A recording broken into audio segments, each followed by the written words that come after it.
Hello, America. I want to talk to you this week about something that's been troubling me for a little while.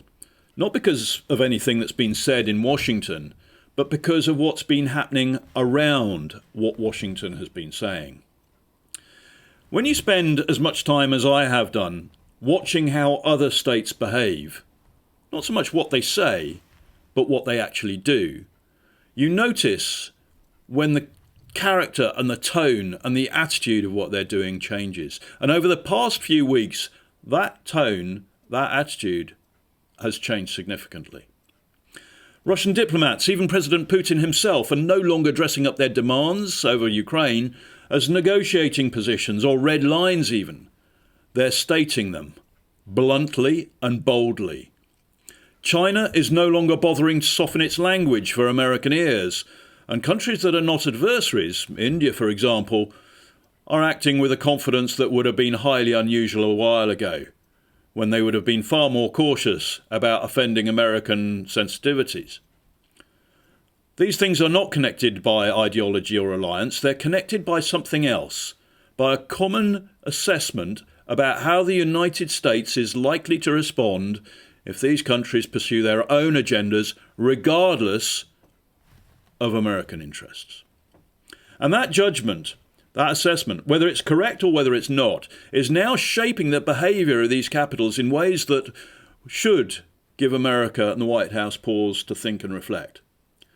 Their assessment is that America is withdrawing from the global leadership role that it once had. That assessment is that the United States no longer has an appetite to police the world and enforce standards. That assessment, or judgment, if you call it that, has been formed not because of one decision, one speech, one policy document. It's been formed gradually because of a series of impressions that taken together create a pattern and a perception. That assessment comes from watching long, rambling press conferences in the White House Oval Office, where facts and details seem to be brushed aside and confidence and bombast seem to overrule knowledge, experience and wisdom. From listening to White House criticisms of Europe, to reading a national security strategy that treats its allies as obstacles rather than assets, an impression is created in foreign capitals. That's the reality, and it comes from the presentation of a peace plan also over Ukraine that reads not like the product of hard values-based negotiation and diplomacy, but as a business negotiation, bullet points, territories treated as bargaining chips, history and consequences barely considered as relevant. The overwhelming impression being created by the White House is that the White House believes that problems rooted in power, identity and security and history can be solved by deals alone if only the dollar numbers are right. Everything seems to be rooted in financial transaction and value, rather than the value of principles and integrity. That impression comes also from the way that trade is handled by the United States now. Leverage is applied bluntly. America's economic weight is used as a tool for pressure, with little apparent interest or concern about how this looks from the other side, or how quickly even today's leverage can become tomorrow's resentment. And underpinning all of this is something perhaps a lot more basic and more troubling to governments in Europe, whilst simultaneously being treated as opportunities by Russia and China. That is the White House's casual disregard for facts and details that don't fit the President or the administration's narrative. Muddled geography, history flattened, cultures assumed to be interchangeable, and complexity treated as an inconvenience rather than a reality that has to be navigated and managed. One would be perhaps correct to say that none of these things, if taken on their own, as standalone issues, would matter very much. After all, leaders are human, and they have styles, blind spots, weaknesses, domestic politics to deal with, and so on. But you see, these things are not isolated, they are concurrent, and they are associated in America's new foreign policy approach. Taken together, as a whole, as foreign capitals have to take them, and repeated as often as they are by the administration in the White House, they create an impression of superficiality, not of strategy. The problem with impressions like this is not that they can offend and alienate friends and allies, which indeed they can do and are doing. It's perhaps that they have more serious security consequences. You see, when other states begin to doubt that decisions are being taken on the basis of history, geography, alliances, principles, democratic values even, and the concept of right and wrong, or long-term collective interest, and that they believe instead that these decisions and these policies are being driven by impulse, ego, or simply the thrill of doing a deal, they adjust how they behave. In Europe, that adjustment has been happening for a while. European leaders and governments no longer feel able to rely on and assume that the United States will instinctively consult them on matters directly affecting their security. They can no longer safely assume that the United States will use the OSCE and NATO and other long-term security architecture as the tools for crisis management, or that Allied cohesion will be treated as a strategic priority rather than as an inconvenience. America's allies see strategic ambiguity in America's present positioning, and ambiguity always equals either opportunity or risk. For Europe, it equals risk. But for the likes of Moscow and Beijing, it's an opportunity. America is very sadly being regarded by her allies as unreliable. And that uncertainty weakens both Europe and the United States in a very specific way. It doesn't hollow out armies, and it does not collapse institutions or economies. It corrodes confidence. Governments hedge their bets. Capitals second guess and mistrust each other. Political leaders become more cautious about taking risks that depend on collective deterrence and unanimity. And deterrence, which depends on clarity and predictability, becomes blurred at the edges and becomes less effective, making threats more real and more present.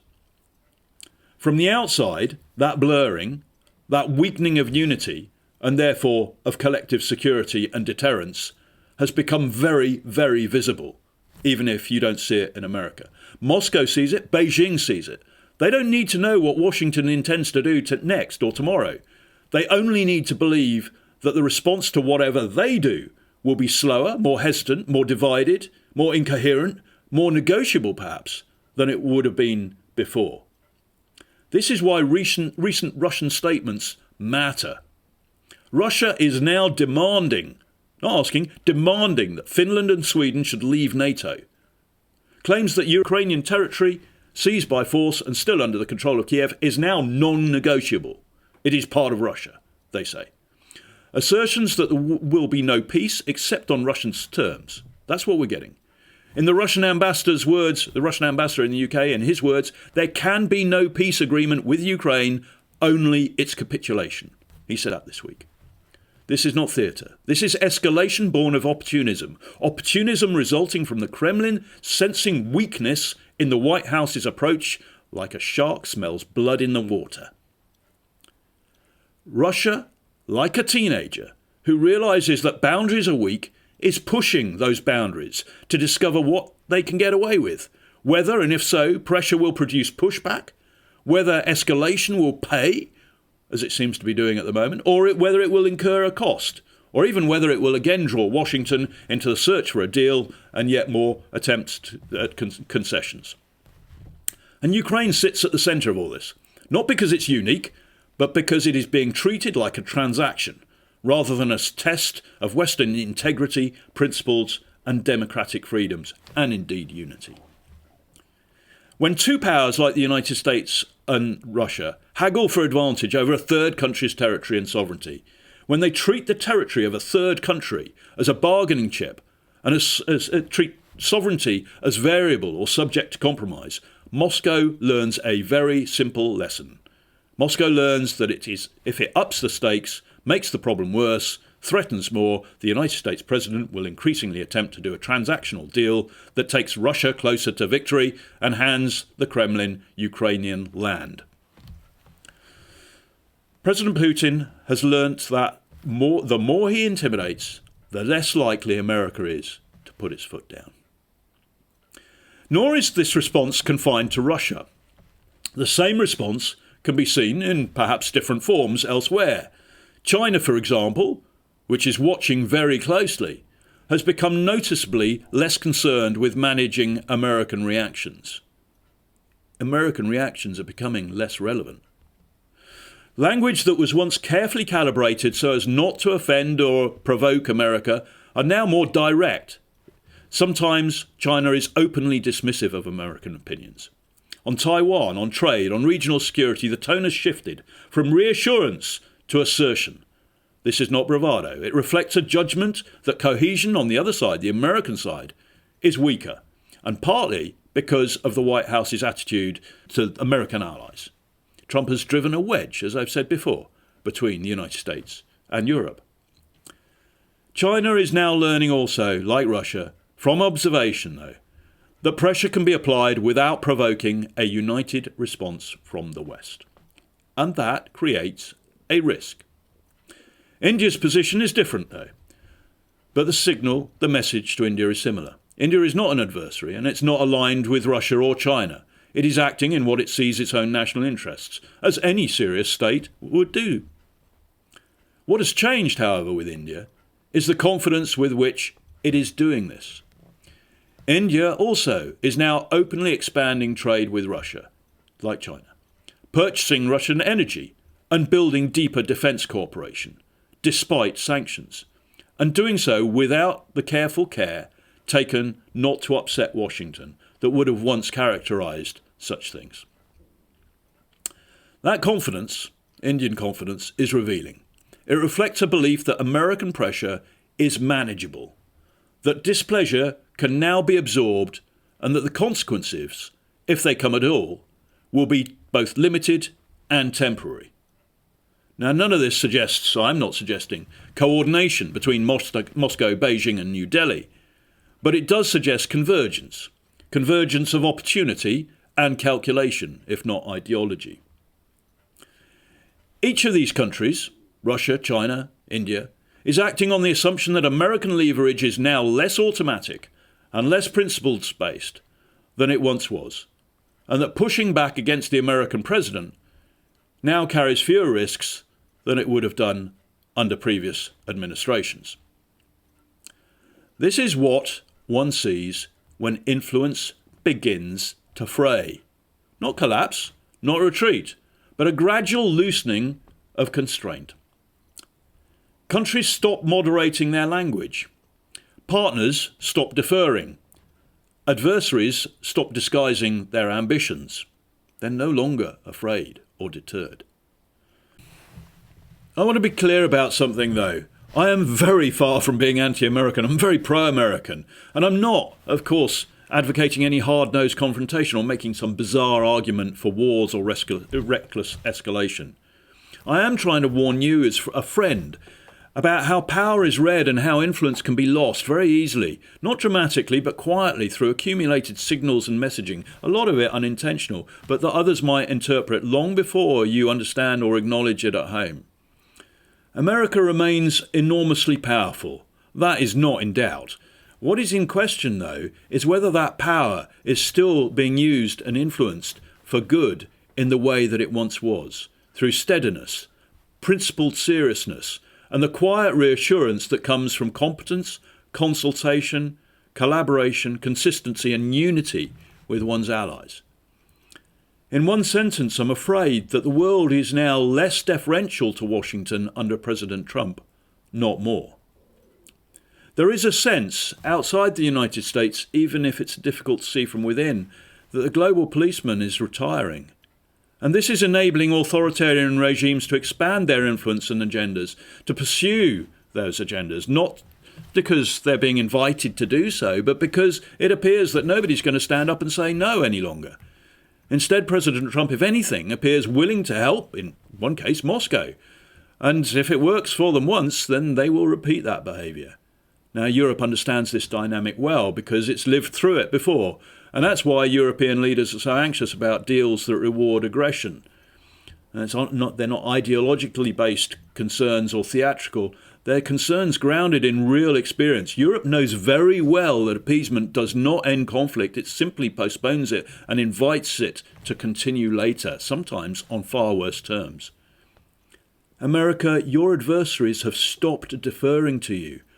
They are no longer disguising their demands or moderating their language and behaviour because they believe pressure now produces engagement and benefit rather than principled resistance and cost. Now, their belief may be wrong, but that's not the point.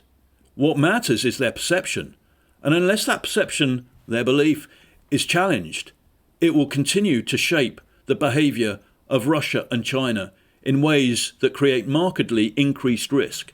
Risk for Europe, risk for the wider world, and, ultimately, risk for you in the United States. This is not about choosing war over peace. It is about simply understanding that peace secured by bullies and intimidation is never sustainable, and that influence surrendered is rarely recovered easily. It's best not to lose it in the first place. And perhaps I'll end with this, America. Your strength has always rested not only in your economic and military power, but in the confidence that others around the world placed in your principles and your judgment, and that your administration could exercise those principles and judgment. And even if you don't perceive it from within the United States, the fact is that confidence has been severely undermined and the democratic world is weaker and less secure because of it. Your adversaries are taking advantage now. Your influence can be restored, but it requires vision, steadiness of purpose, an appreciation for detail and facts, loyalty to those who share your interests and whose interests you share, clarity and an understanding that principles, values and integrity, as well as unity, must never be compromised. In other ways, it takes real leadership. Good night, America. Letter to America by Henry Bolton.